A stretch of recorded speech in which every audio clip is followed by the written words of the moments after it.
Well, good morning, everyone. Good morning. Welcome to all of you, and also for those joining online this morning. It's great to see you. Can I just say thanks again to our amazing trustees, safeguarding team. Let's give them a round of applause again. I think they're doing an amazing job. And also, wasn't Rachel's stories last week just incredible about what's happening in our kids' ministry at the moment? So encouraging to see people giving their life to Jesus at such a young age. This is what we're all about. And, often Joni and I will, our prayer is when it comes to our kids is help. Anyone else have that as your prayer language? And right in the garden yesterday afternoon, and I was just sat there having a cup of tea, and I noticed Elsie, who's just turned 4, was on the trampoline just chatting away, and a minute goes, 2 minutes, 3 minutes, 4 minutes, 5 minutes, she's still talking. I just said to her, Elsie, who are you talking to? Is there a neighbor through the hedge? Because I'm not listening. And she said, I'm talking to God, stop looking at me. I just want to say it's got nothing to do with Joni and I. It's got everything to do with the amazing ministry that's happening in the back. So thank you so much. We'd be absolutely lost without them.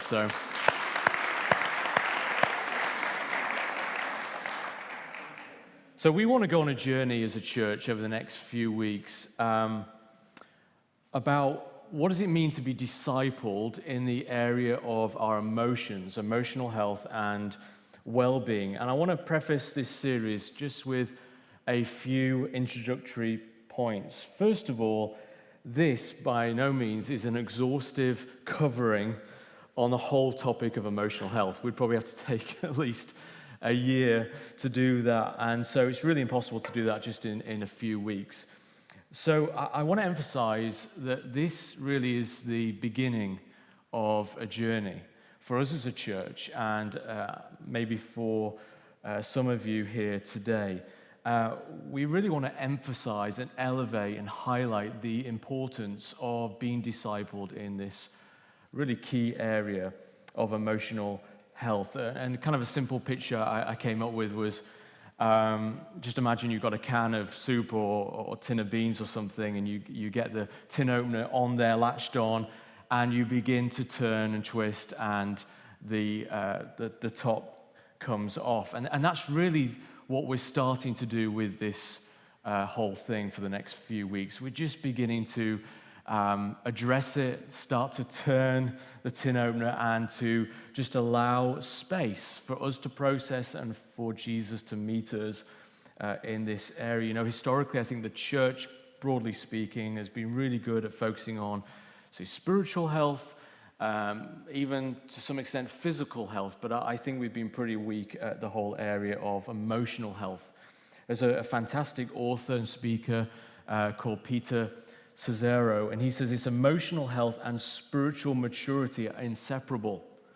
It's not possible to be spiritually mature while remaining emotionally immature.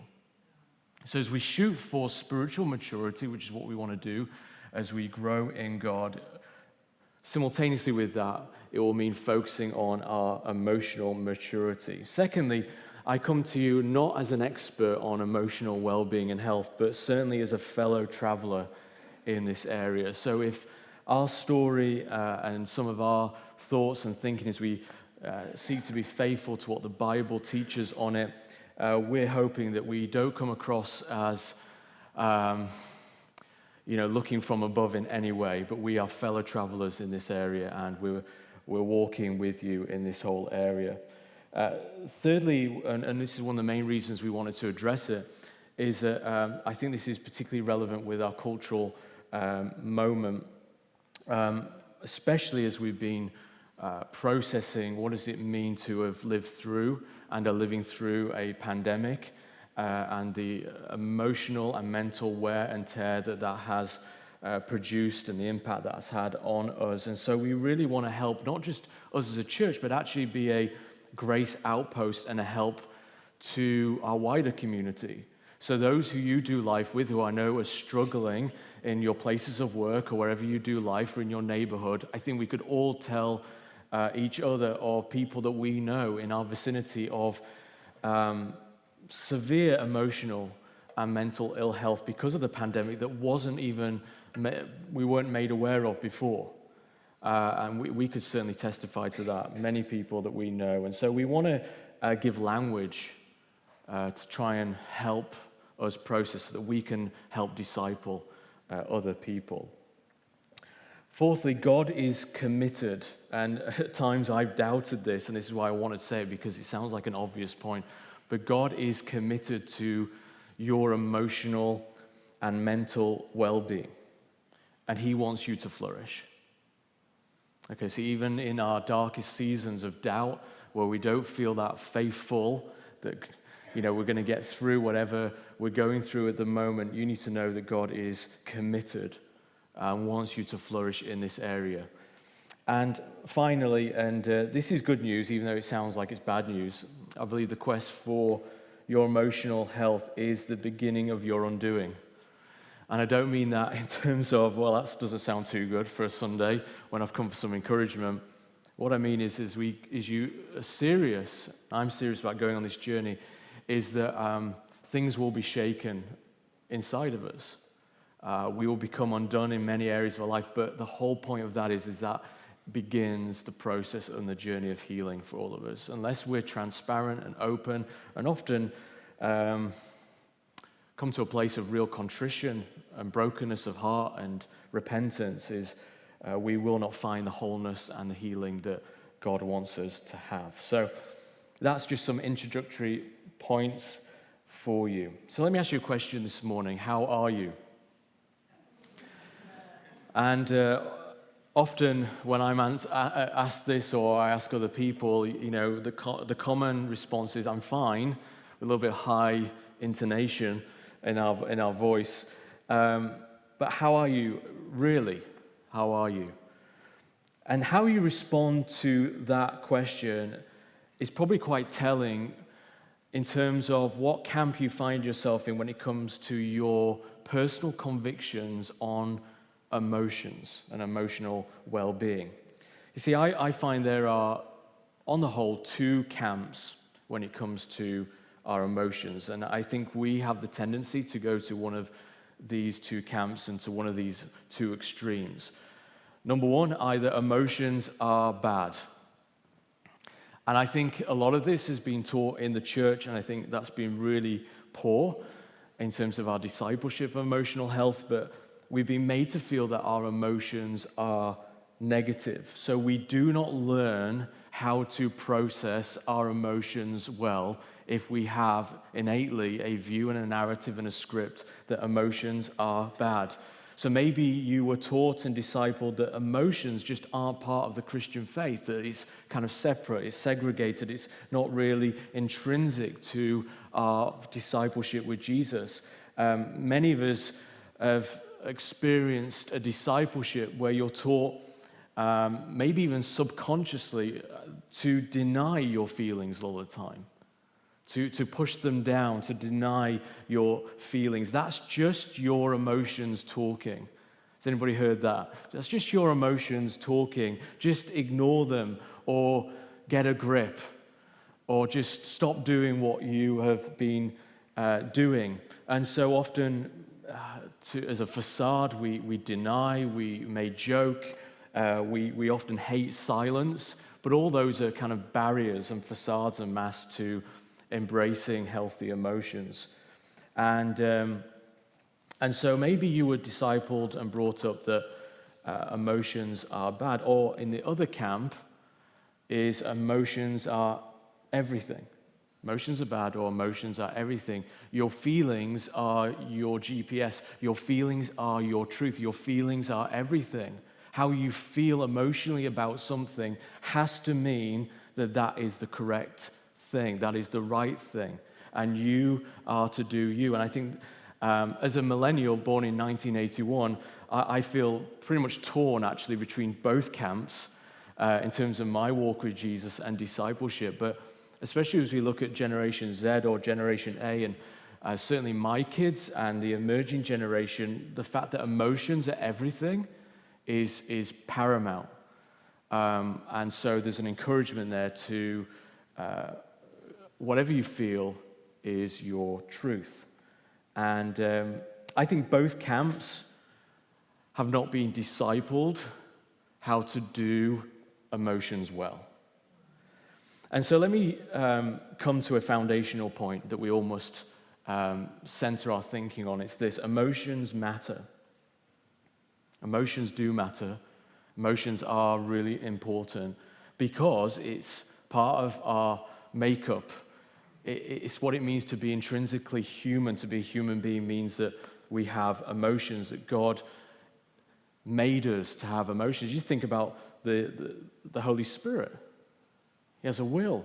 He's a person. He can be grieved and quenched. There are emotions there. It's what it makes you and me. And we could look at numerous examples in the Bible of emotions.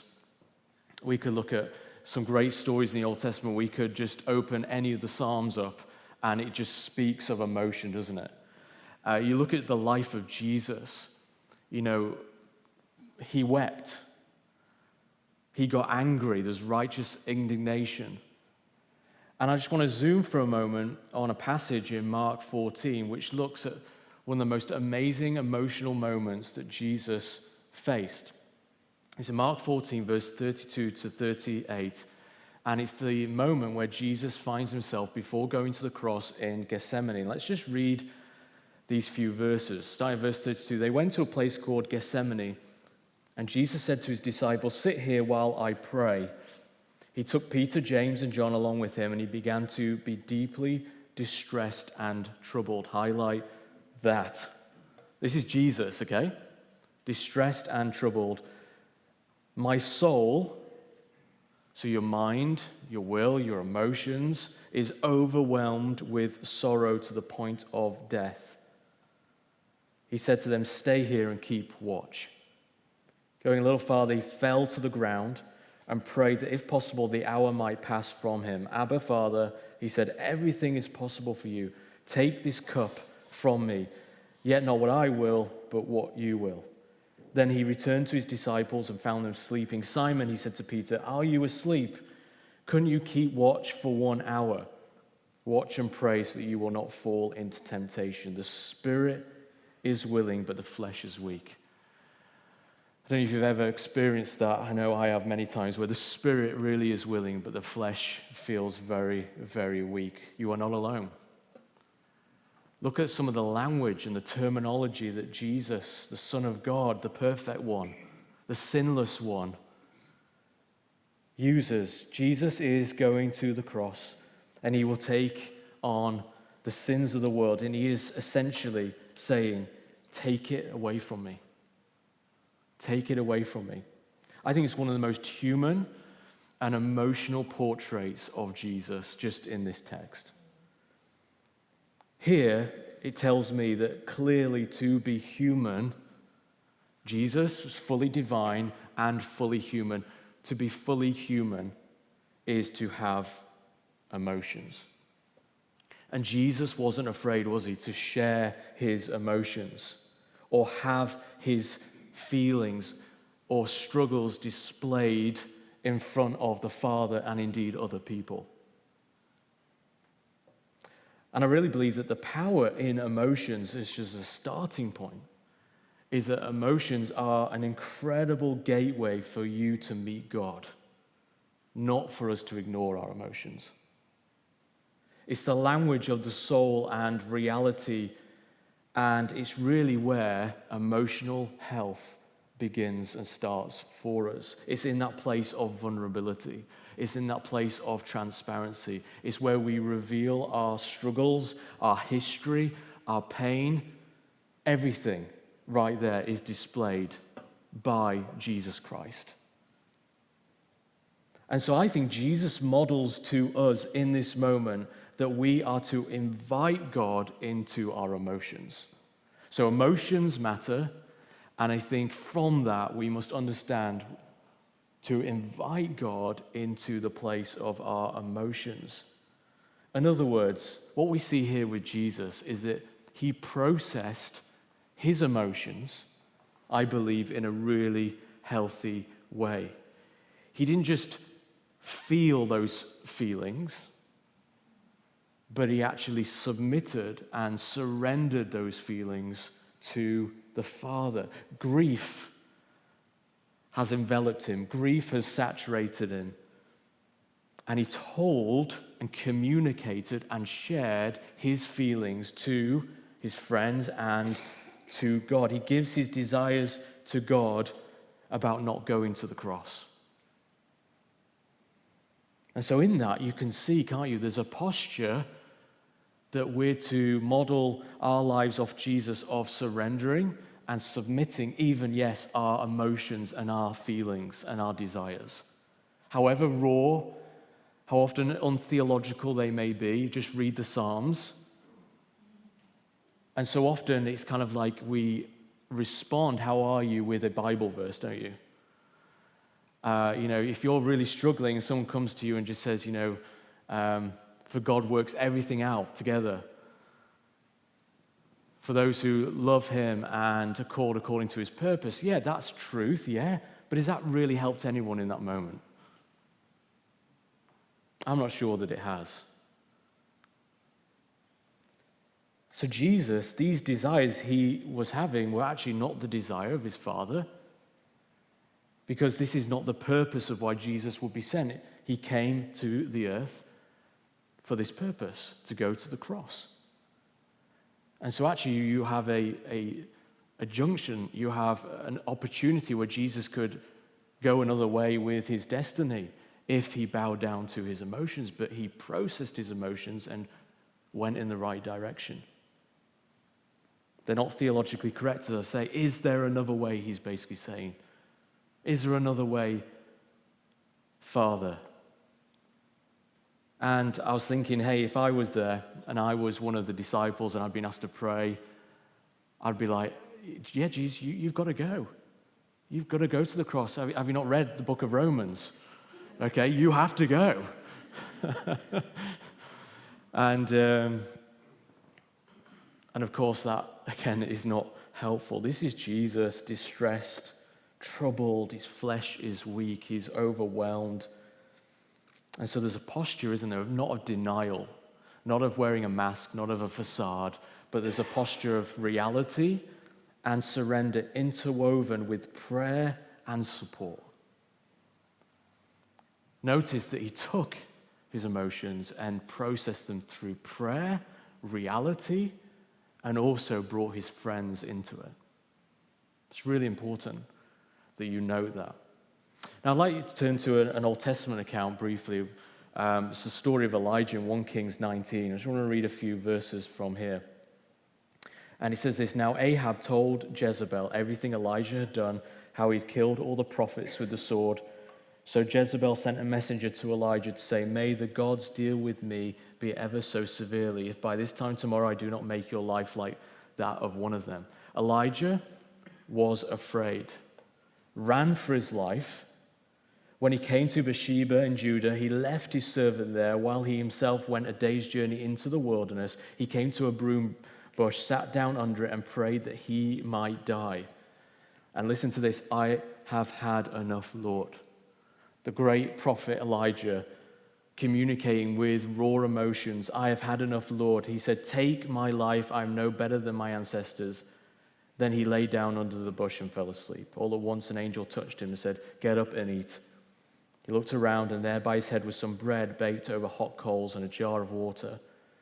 He ate and drank and then lay down again. The angel of the Lord came back a second time, touched him and said, "Get up and eat, for the journey is too much for you." So he got up and ate and drank. Strengthened by that food, he traveled 40 days and 40 nights till he reached Horeb, the mountain of God. There he went into a cave and spent the night. The story of Elijah has been a profound story that has shaped my testimony in my life really for the last 6 months. And I just want to share a little bit of a personal testimony with you all. And I'll talk more about this with Joni tonight. But like Elijah, just before we had our recovery sabbatical, I ended up in a cave of essentially burnout. The last 20 years of pastoral ministry, coupled with extremely attritional last few years, meant that I had reached what many would call the dark night of the soul. I remember when David Flowers, who's my overseer, and he came and spoke to you and told you that we were having a sabbatical. For that first month, from the first day when he said that, for a month I could not even pray. I couldn't read my Bible. I couldn't listen to a sermon for about a month. And because of that, God had to find another way to speak to me. And so I sat for the first week and watched a documentary, a HBO documentary called 100-Foot Wave. And this was about surfers, great world champion surfers, in particular one guy whose quest was to surf a wave that was 100 feet tall, which is very, very tall. Okay, we're not talking a few feet at Bridlington Beach. We're talking some big dogs here. And, some of the records have been, I think, 70 feet, 80 feet. And as I'm watching it, because God will use a lot of interesting people and interesting mediums to get your attention. As I'm watching this, I'm like, this is me. For particularly the last few years, I went through this with my therapist, about 30 attritional waves that I'd been through.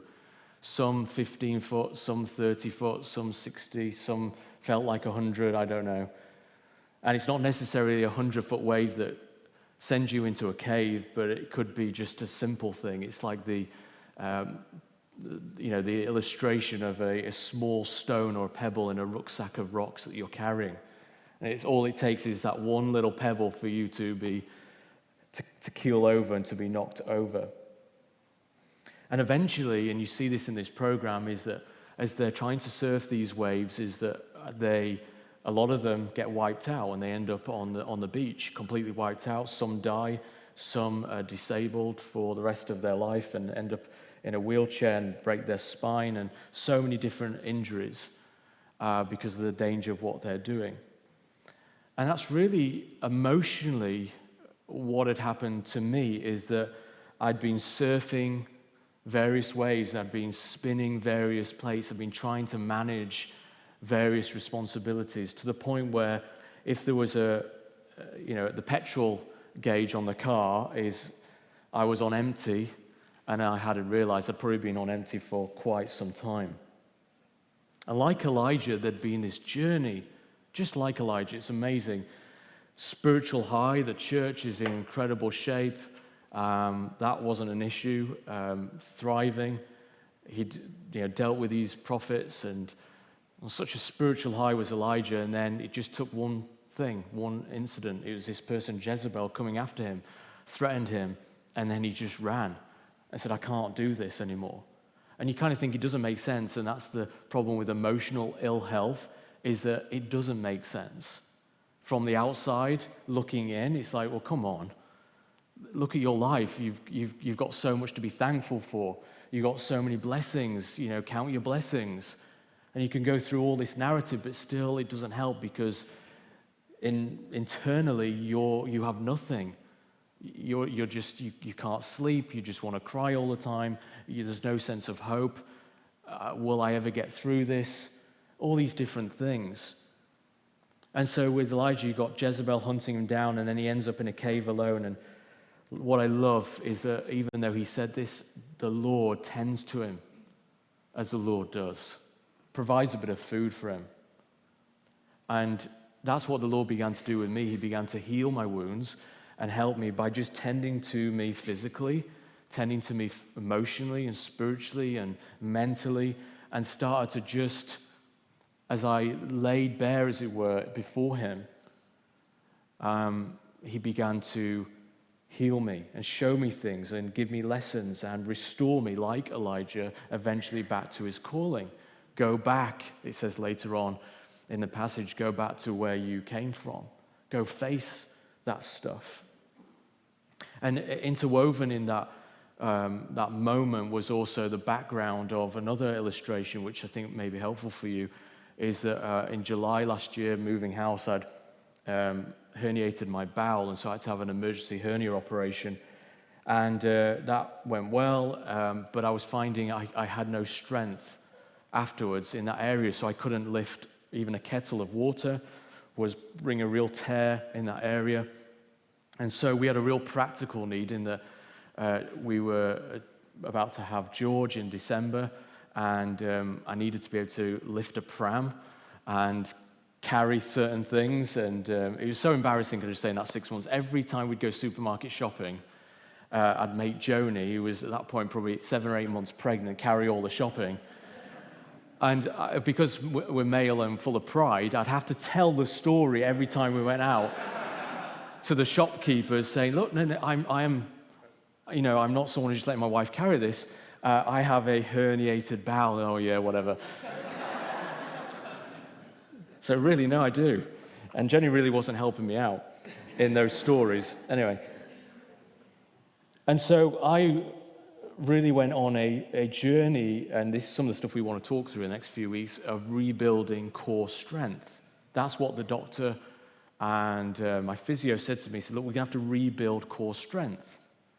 And so that was really hard. I joined a gym, and so I've been going twice a week without fail since then. So that's what, 5-6 months. And that has been a game changer for me. We do not compromise on that. That is part of our habit and routine and rhythm. And we just put it really high up in terms of priority. And so I had to do cardio and weights to rebuild my core strength. And I learned this in that whole moment, that emotional ill health, wherever that finds you, insecurity or burnout or anxiety or worry or fear, whatever that is, I learned that it is not failure. It's not failure to feel those things. It's not failure. It's not weakness. And you got the devil, and we haven't got time to go into today, but there's a big spiritual warfare in this. You got the enemy whispering, you're no good, you're a failure, you're weak, you won't amount to much, you've let people down, and then you start to believe those narratives, and it becomes formational in terms of your character and in terms of your identity. You start to believe that, so you become that which you listen to. And so rather than becoming what Christ is like, his yoke is easy, his burden is light, as you come to a place of carrying, as Hebrews 12 says, unnecessary weights and burdens in your life. This isn't a malfunction of your mind. This isn't weakness. This isn't failure. This isn't who you are, John. But let me tell you what it is. All the emotions you're experiencing right now are signals. That's what they are. So if you want a definition of what emotions are, they are signals communicating, God's way of communicating to you.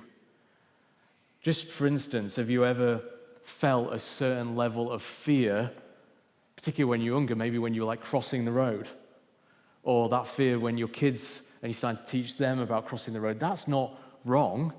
This is stuff that God has placed in us, which is there's a healthy level of fear, there's a healthy level of stress, there's all this very complicated stuff, but emotions are signals. So the big question for each and every one of us is that when we begin to feel something, and this is the journey I went on, whether it be anxiety or depression or fear or bitterness or anger or lust, is why? These emotions, these signals, the big question is why? Why am I feeling a certain way? And so often when we have an emotion, we do not respond, but we often react, where we may blame a circumstance, we may blame a situation, we may blame somebody else, we think of excuses, we may blame God, we may blame the devil, but actually, the first question is, what does this emotion right now reveal about my inner world and inner life? The inner, like the interior of my life. What is it communicating? So often we dismiss it because our internal life is like an iceberg. It's 80% of it's hidden. And we just portray, whether that's in the physical or the spiritual, we often portray this 20% of what people can see. But actually, the deep fabric of our life is often unseen. So, for instance, I was talking to Josh this week about a really simple illustration. Someone could come to me after this with an email or talk to me and say, look, John, I hated your talk. Here's why, and give me a real criticism. And my emotional response to that will tell me not what they're saying, but it tells me a lot about where I'm at. So if I'm really insecure about that and I need to go home and say, Joni, I don't care if it's rubbish, just tell me my sermon was the best one ever. And or you're stroking my head and just tell me and sing to me. It's what I often get Joni to do. It's part of my healing and emotional well-being. And so, that's a bit weird. I've gone from the counselor to the public domain.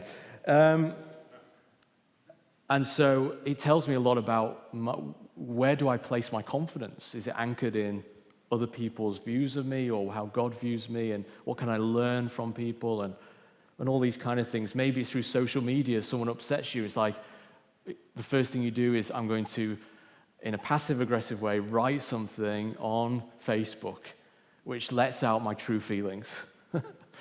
And Christians are really bad at that. They do it all the time. In fact, our last national conference 2 weeks ago, we got rebuked as vineyard pastors throughout the movement from our national director about this, about just putting really unhelpful things on social media. Because people it's like adding fuel to the fire. Oh, they said that, let me say my comment now. And it's just really, really unhealthy. And I think how we react in that first moment is really, really important, because I think it communicates what is going on. And I think that's really a projection of your false self, not your real self. In other words, do you have a number of narratives or lies or idols or addictions or attachments or words that have been spoken to you or over you or even to yourself, or things you've watched, and habitually these things have made who we are. And it starts from when we were young. The words spoken over us and to us. You'll never amount to much. You're a failure. You're not wanted. You're not good. How many thousands of people in our beautiful city of Hull are now facing horrific brokenness in addictions and identity because of things in their childhood? And we start to tell ourselves, and that's why they're reacting in the way that they are, and it's what we all do. It's what we all do, and often we do it with a kind of a Christian filter, but at the end of the day, we're doing exactly the same thing. So what we need to have is self-awareness. There's an author called Steve Cuss who I'm reading a book of him called Managing Leadership Anxiety. It's incredible. And he says this: power over anxiety as an instance of an emotion begins when you succinctly identify the sources in concrete ways. It then continues when you tell some friends that you trust. He then goes on to say, by paying attention to what was bubbling underneath and managing it, I discovered new levels of freedom and profound encounter with God's grace. I experienced genuine spiritual breakthroughs of patterns that had previously kept me stuck. And so I want to encourage you this morning, and again, this is just opening the tin, is to ask why, is to be aware, have self-awareness of our emotions and our emotional health or ill health right now. Do not hide it, do not bury it, but let them be signals that are communicating what is going on, and ask the question why. What is bubbling underneath? And notice with Jesus, he told people.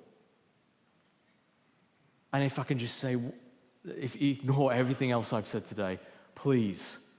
And this is why even in outside of the Christian world, people say, look, if you're struggling, tell someone. It breaks the power of it. It brings it into the light, because it feasts on darkness. It feasts on being hidden.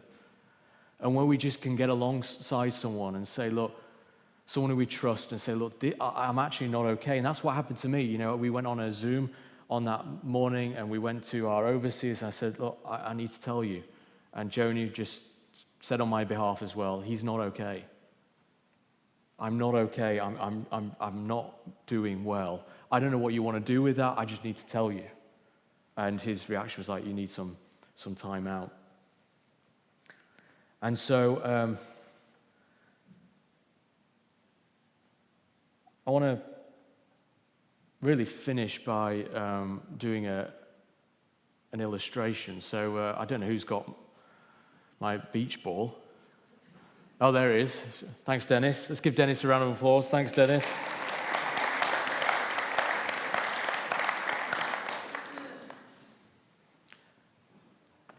And this I'd nicked from our national director. He did this one at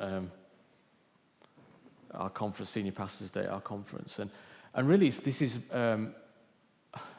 why telling people and allowing people into your world, which is why we do this in the context of community, which is why we've got a head start and a strong start as we process emotional health as a church, because, we love each other, and, God loves us, and we want the best for each other. And so often you can't see something, but other people can. And so if I was to hold this ball up to you right now, I would say this ball, the color of this ball is white and yellow, white and yellow. And what do you say? And I'm like, no, you're wrong. It's white and yellow. But of course, as I turn it around, blue, white, and red. That's what you were seeing, but I was seeing white, yellow, and white. And I think this is a great gift to us in terms of having to process things with people, because they can see blind spots where we can't. And often your soft spot is your blind spot. You find this in families, don't you? You see it on Britain's Got Talent. Anyone watch Britain's Got Talent? You've got the family saying, our kids have got the greatest voice in the world. And you hear them, it's like, are you joking? Come on. It's because, it's our little Susan, and she's amazing. Your soft spot's your blind spot, wherever you feel a sense of attachment or identity or entitlement that has been, that you've journeyed with for years, that will often become your blind spot. And so what we need is that we need to do what Jesus did. If we want to process raw emotion healthily, is submit our emotions to God, is that we need to be asking the question why with the signals, and we need to get other people involved. I'm not saying, okay, so let's go back to the beginning point, emotions are my truth, therefore I'm right, so let me bleed out on everyone I talk to and say, this is who I am. I'm not saying that at all, but I'm talking like even a couple of people. So for Joni and I, we've radically shifted how we even do that in terms of, I don't even speak to people and leaders now if I'm not doing too good. I speak to them regularly and habitually. It's in the diary without fail, so that there's always a point of communicating transparency and accountability. And so that I can say to them, hey, this is how I'm feeling, but look, you know me, you know us. Are there any blind spots here? Tell me if I'm missing it. Tell me if I'm not seeing something.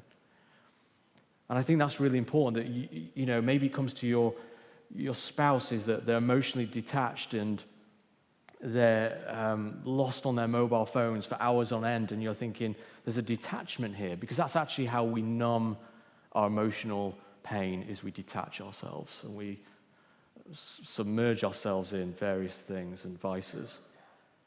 But you start to see that other people in community. This is why we always say join a home group. It's a safe place so that people can say, hey, I've noticed this. Are you doing okay? Let's be real. And I just want to say, guys, there's no need to hide here. When we go for a coffee, you don't need to say, yeah, I'm fine. You can just say, look, actually, do you know what? For some time, I've actually been struggling. I don't know what to do. And these are some of the signals. Every time I get nudged emotionally, anger spilling out, I'm short with the kids. I'm finding I just want to numb and detach and just do this and that, and whatever that may be, I'm just anxious all the time. Whatever that is for you, break the power of it, get it into the light, and speak to people about it. And we're going to talk week 3 about a new pastoral structure that we're putting in place in the life of the church to help us do this better. Because what I do know is that if we just rely on some put the onus on ourselves to do, is often we can miss it. Because we'll persuade ourselves tomorrow morning we're okay, because we had a good night. And so what we need to do is just maybe think a little bit smarter about how we do these things. So can I ask you to stand and we're going to pray.